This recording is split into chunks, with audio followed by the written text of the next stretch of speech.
Parlons-en, bien-aimé. Je te souhaite la bienvenue à ce moment de vérité. Et si vous êtes abattu, si vous êtes opprimé, méprisé, si vous vous demandez pourquoi à chaque fois tu pries, tu jeûnes, tu amènes ton service dans la maison de l'Éternel et puis il n'y a pas de résultat, c'est le moment, enfin c'était la vérité. La Bible nous dit que c'est la vérité qui nous affranchira. Et puis le moment de vérité est maintenant. Parce que si c'est la vérité qui nous affranchira, c'est la vérité aussi qui nous apporte la salut. Et puis le jour du salut, c'est dès aujourd'hui. Donc bien aimé, accompagne-moi brièvement dans cette petite réflexion sur la parole de Dieu. Aujourd'hui, je voulais nous parler un peu du service. Véritable service, le vrai sens de service dans la maison de l'Éternel. Je ne sais pas dans quelle activité tu te trouves, mais si par exemple vous êtes un membre de studio, cette parole est adressée à toi. C'est le moment où on doit se dire la vérité. C'est le moment où on doit se dire la vérité parce que ces dernières semaines, le Saint-Esprit a pris le temps de me conseiller, de m'instruire sur certaines choses qui concernent nos services. Vous voyez, le service technique, c'est un service qui est beaucoup négligé, mais c'est ça qui fait la force de toute réussite. Il faut imaginer, il y a quelques produits sur la terre qui a reçu sa réalisation sans un apport technique. Il faut réfléchir un peu. Quel que soit le produit, quel que soit le projet, il y a toujours un apport technique qui tient à la réalisation de ces projets. Et sans ça, rien ne peut se réaliser. Maintenant, bien aimé, concernant toi et moi, c'est quoi le contenu de nos services vers l'Éternel? Je vous souligner un premier point. Nous sommes tous occupés. On va se dire la vérité, terre à terre. On est tous occupés, on est tout le temps occupé. Tu es occupé, je suis occupé. Il n'y a pas l'homme sur la terre que tu peux attraper aujourd'hui et puis il va te dire que lui il a le temps à peine. Non. Même si tu ne vois pas le sens de ce qu'il fait, mais lui dans son cœur, il sait que lui il est en train de faire quelque chose. Même si pratiquement tu regardes et puis il ne fait rien. Soit il attend quelque chose ou bien dans son attente il y a quelque chose qui se prépare. Mais dans tout ce temps, le Seigneur nous a, par sa grâce, il nous a donné 24 heures par jour. Chaque jour, 24 heures. Dans chaque 24 heures, tu as au moins de 8 à 12 heures pour te reposer, pour donner un repos à ton corps. Pour que tu te reposes et rafraîchis pour continuer le boulot. Mais tu as encore 12 heures de temps. 12 heures de temps encore par jour de travailler. Il y en a même ceux qui prolongent jusqu'à 18 heures de temps. Il prend 18 heures pour bosser et puis le 4 heures qui reste, le 6 heures qui reste, il prend pour se reposer. Et puis ça ne va. Pour te dire quoi? En fonction de ton organisation, de ton programme, tu peux t'en sortir. Mais maintenant, dans tout ce temps que le Seigneur nous accorde, nous on donne quel temps au service de l'Éternel? C'est quel temps que nous on accorde au service de l'Éternel? N'oublie pas, dans le livre de Matthieu chapitre 6, 3, la Bible nous dit, il dit, cherchez premièrement le royaume et la justice de Dieu. Et toutes ces choses vous seront données par-dessus. C'est-à-dire, en premier lieu, en première étape, première chose, cherchez d'abord le royaume et la justice de Dieu. Le royaume de Dieu. Cherchez d'abord tout ce qui va faire avancer l'œuvre de Dieu. Cherchez d'abord tout ce qui va faire avancer le royaume de Dieu. Quand tu regardes dans ton emploi de temps par jour, dans ton emploi de temps par semaine, qu'est-ce qui prend le premier niveau, premier lieu, première ligne dans ton service? Le service, de servir Dieu, ça paye. Beaucoup de fois, nous, on entend les pasteurs dire ça, les gens disent ça, on parle de ça, on parle de ça. Service à l'Éternel, ça paye gravement. Mais est-ce que nous croyons ça véritablement? Parce que si toi et moi, si on croit que véritablement service à l'Éternel, ça paye, on ne va pas s'amuser à ça. Quelque chose, tu sais que ça te rapporte beaucoup de choses à chaque fois. Tu ne vas pas jouer avec ça. Parce que ton service, c'est ta semence. Ton service, c'est ta semence. Et le véritable joie, dans la vie, on peut trouver ça seulement en servant l'Éternel. Maintenant, qu'est-ce que nos services réellement? Je prends par exemple dans l'unité où nous sommes, l'unité technique qui est le studio Impact. En tant que membre de studio, c'est quoi ton service? tu es membre de studio, donc tu viens le dimanche, peut-être tu es un agent de son, peut-être tu es un caméraman, peut-être tu es un technicien, soit technicien de son, soit technicien d'électricité. Mais qu'est-ce que tu fais réellement? Qu'est-ce que tu apportes comme ton service à l'Éternel à chaque fois quand tu mets pied dans la maison de Dieu? En termes pratiques, devant toi et Dieu, en termes pratiques, quand tu mets pied à l'église, tu es sûr que tu viens véritablement pour servir l'Éternel. Parce qu'il y a deux choses. Il y a la multitude et il y a les disciples.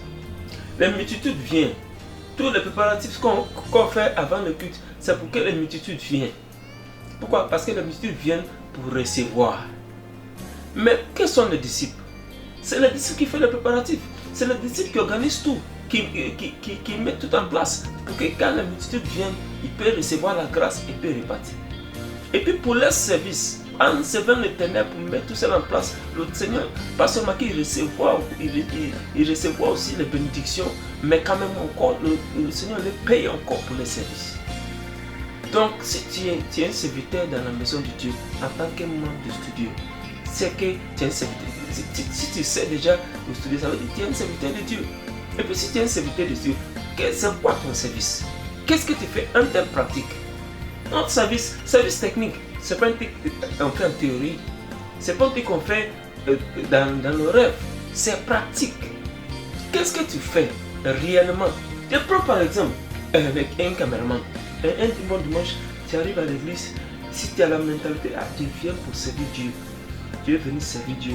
Le 2 heures de culte là, 2 heures, 4 heures de culte, premier culte, 2 heures de culte là, tu vas aller apporter mon service à mon Dieu. Quelque chose que j'ai fait une fois dans la semaine. Je vais juste apporter juste 4 heures de mon temps pour servir. Et maintenant tu arrives. Qu'est-ce que tu apportes réellement? Quand tu as l'opportunité d'utiliser l'instrument qui est la caméra, ton instrument qui est la caméra, qu'est-ce que tu fais avec? Le travail que tu fais avec, es-tu sûr que tu es en train de donner le meilleur de ta capacité? Est-ce que tu es sûr que tu es en train de donner le meilleur de ta capacité? Ce que tu es en train de filmer, si quelqu'un t'a engagé, si quelqu'un dans le monde t'a engagé, il t'a donné l'argent, il dit fais-moi couverture médiatique de manifestation. Et puis il t'est payé. Le service que tu apportes dans la maison de Dieu, est-ce que c'est la même chose? Est-ce que c'est la même chose que tu peux faire pour cette personne? Si tu peux répondre à cette question, là on peut parler. Là on peut commencer. Et là on peut maintenant comprendre un peu ce qu'on est en train de dire. Parce que l'œuvre de Dieu, ça ne se fait pas en plaisanterie. L'œuvre de Dieu, ça ne se fait pas par hasard. Tu ne fais pas ça parce que tu as envie de le faire et ça te plaît, donc tu fais. Ce n'est pas de l'amusement. C'est pas de l'amusement. Il n'y a aucune entreprise sur la terre qui est bâtie sur le terre de l'amusement. Tu dois mettre le sérieux dedans. C'est le sérieux que tu apportes dans l'œuvre que tu fais qui fait que les autres te respectent. Mais quand il s'agit de l'œuvre de Dieu et puis tu joues avec, quand il s'agit de l'œuvre de Dieu et puis tu te plaisantes avec, tu fais ça comme tu veux quoi. C'est-à-dire, on dit le programme commence à 7h30 et puis c'est à 8h30, 9h tu viens. Et puis tu es le dernier à venir et puis tu es le premier à partir. Mais quand on parle en même temps, avant qu'on va dire un mot, tu as dit 2 mots, tu as dit 10 mots pour déclarer comment tu es un serviteur. Tu sais en quoi réellement? Tu sais en quoi réellement? Bien aimé, je te parle, le Seigneur te parle. Si vraiment tu es venu dans sa maison pour servir, ça devait se voir dans ton travail.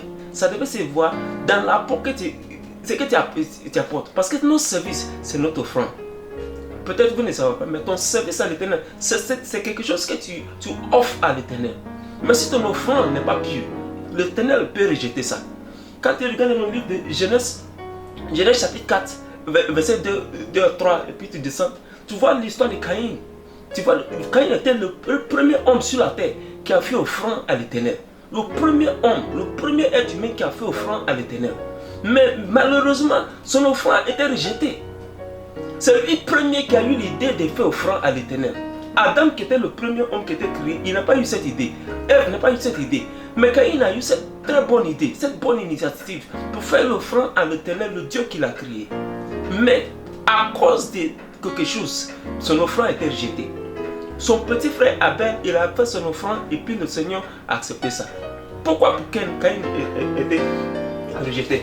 Regardez dans la parole de Dieu, dans le Genèse chapitre 4, comme je vous ai dit, Genèse chapitre 4, verset numéro 2, dit, au bout de quelques temps, Caïn fit à l'Éternel une offrande de fruits de la terre. Et Abel, de son côté, en fit une première-née de son troupeau et de leurs graisses. L'Éternel portait un regard favorable sur Abel et sur son offrande. Mais il ne porte pas un regard favorable sur Caïn et sur son offrande. Caïn fut très irrité et son visage fut abattu. Et l'Éternel dit à Caïn, regarde ça, hein? Regarde ça, c'est la première fois que l'Éternel descend pour donner conseil. Pour donner conseil à un homme. Quand Adam a péché, Dieu est venu avec le jugement. Mais c'est la première fois que l'Éternel vient vers l'homme pour lui apporter un conseil. Pour lui dire, ah, si tu as fait comme ça, c'est pas bon, fais comme ça, c'est ça qui est bon. Quand Adam a péché contre Dieu, Dieu n'a pas donné conseil. Quand Ève a péché contre Dieu, Dieu n'a pas donné conseil. Même le serpent, Dieu n'a pas donné conseil. Il les a frappés en même temps avec le jugement. Mais à cause de cette initiative que Caïn a eue, Caïn a eu l'initiative d'apporter une offrande à l'Éternel. À cause de ça, l'Éternel, il a regardé ça et il dit, au moins même si son offrande a été rejetée, mais quand même il a eu un bon cœur vers moi. Donc il est descendu pour lui parler. Pour lui dire Caïn, il dit, Caïn, et l'Éternel dit à Caïn, pourquoi es-tu irrité? Et pourquoi ton visage est-il abattu? Certainement, si tu agis bien, tu relèveras ton visage. Et si tu agis mal, le péché se couche à la porte. Et ce désir se portera vers toi. Mais toi, domine sur lui. Ça, c'est l'Éternel qui parle à l'homme. Directement, sans intermédiaire. L'Éternel parle à Caïn. Il dit, si tu agis bien, dans ton bonne initiative, dans ton bonne idée pour venir servir dans la maison de l'Éternel, dans ta bonne pensée là de venir faire l'œuvre de Dieu, si tu agis bien, quand même, comment toujours on vient, on sert dans la maison de Dieu et puis c'est comme si on n'est pas bien? Pourquoi? La Bible dit, il dit, si tu agis bien, tu relèveras ton visage. Si tu agis bien, ton offrande sera acceptée. Si tu agis bien, ton service à l'Éternel sera accepté. Mais si tu agis mal, Jesus, si tu agis mal, c'est qu'il y a péché quelque part. Si tu agis mal, ça veut dire ton service. Peut-être nous on ne sait pas que le service qu'on dit on veut servir Dieu. Dieu peut rejeter ton service. Il peut te dire que ton service là est de merde, tu ne veux pas ça. Et puis ça va pas aller quelque part. Si l'Éternel rejette ton service, ça nous reste quoi? Si le sel perd son goût, ça va servir à quoi? Le Seigneur Jésus, il nous a posé cette question. Si le sel perd son goût, il va servir à quoi? Donc bien aimé, excusez-moi beaucoup, c'est pas pour vous juger, c'est pas pour vous critiquer, mais c'est pour qu'on se dit la vérité. Regarde le fond de ton cœur, le service que tu apportes à l'Éternel en tant qu'un membre de l'unité, dans l'activité, unité d'activité, dans la maison de l'Éternel. Tu es venu, tu veux servir. Tu es venu avec la bonne initiative. Tu es venu avec le bon cœur pour servir ton Dieu, le Dieu qui t'a donné le souffle de vie. Pour le Dieu, pour venir adorer le Dieu du ciel et la terre. Le Dieu de cette commission. Tu es venu servir dans sa maison. Qu'est-ce que tu fais dans ton service là? Est-ce que tu agis bien? Dans ton service là, l'œuvre que tu portes là, est-ce que c'est en sincérité? Est-ce que c'est en conformité pour faire avancer l'œuvre? Est-ce qu'il n'y a pas de tâches de péché qui risquent d'anéantir ton service?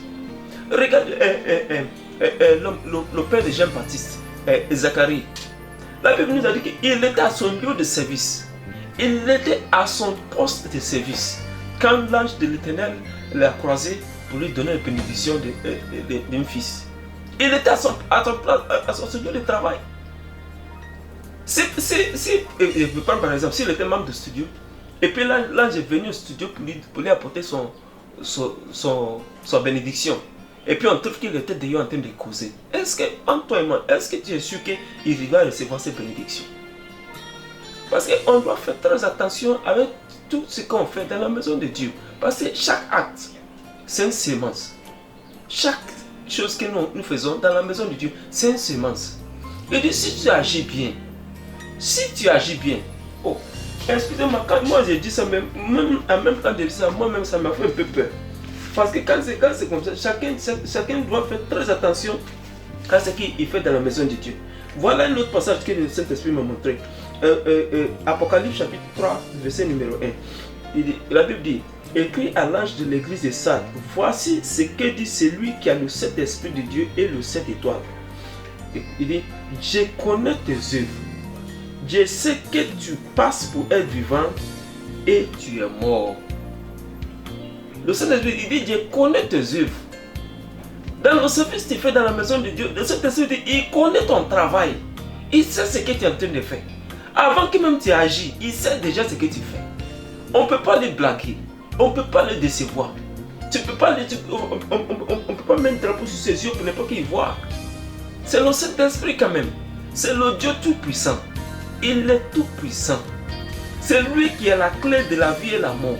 C'est lui qui a la clé de la réussite, non réussite. Toi et moi, tout ce qui nous concerne, c'est dans sa main. Mais il dit quoi? Il dit, je connais tes œuvres, vois ce que tu fais. Il n'y a rien que tu fais qui est caché devant moi. Il n'y a rien que tu fais caché. L'intention de ton cœur, je connais ça déjà. Quand Caïn a eu l'initiative pour faire offrande à l'Éternel voyait ça déjà. Raison pour laquelle il est obligé de descendre pour porter conseil à un être humain. Pour donner conseil à un homme. Malheureusement, Caïn n'a pas suivi ce conseil. Mais vous avez vu les conséquences après. Donc, bien aimé, c'est le moment de vérité pour toi et moi. Qu'est-ce que nous faisons dans la maison de Dieu? Qu'est-ce que nous faisons? C'est quel service nous apportons à l'Éternel? Est-ce que nous apportons un service qui est agréable à l'Éternel? Ou bien nous apportons un service vraiment qui risque d'être rejeté après tout? Quand on regarde dans le livre, un dernier point, 1 Corinthiens chapitre 15, verset 58, 1 Corinthiens chapitre 15, verset numéro 58, je vais m'arrêter là. 15, verset 58, la Bible dit, ainsi mes frères bien-aimés, soyez fermes, inébranlables, travaillant de mieux en mieux. Travaillant de mieux en mieux à l'œuvre du Seigneur, sachant que votre travail ne sera pas vain dans le Seigneur. Donc qu'est-ce que tu fais? Et tu, on doit travailler, on doit être ferme, on est inébranlable, travailler de mieux en mieux. De mieux en mieux, travailler de mieux en mieux.